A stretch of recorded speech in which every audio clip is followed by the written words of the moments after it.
Vincent van Gogh killed himself. How does a man go from calm to suicidal in 6 weeks? Vincent left this letter. Theo van Gogh. That's Vincent's brother, isn't it? I don't see the point in delivering a dead man's letter. Son, If you had died and there was a letter out there that you had sent to me, I'd want it.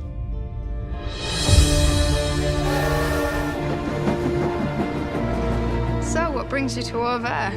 I want to do something for Vincent. You're not going to stir things up again, are you?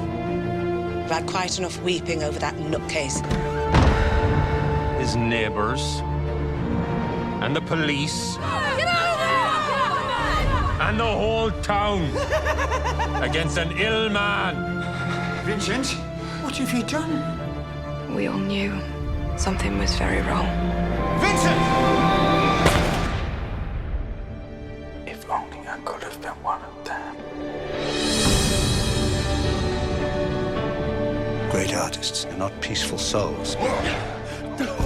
That is the price of your path. Is it worth it? Did he change his mind? Did he want to live after all? You want to know so much about his death. But what do you know of his life? What did you do for him? I would like to show by my work what this nobody has in his heart. Your loving Vincent.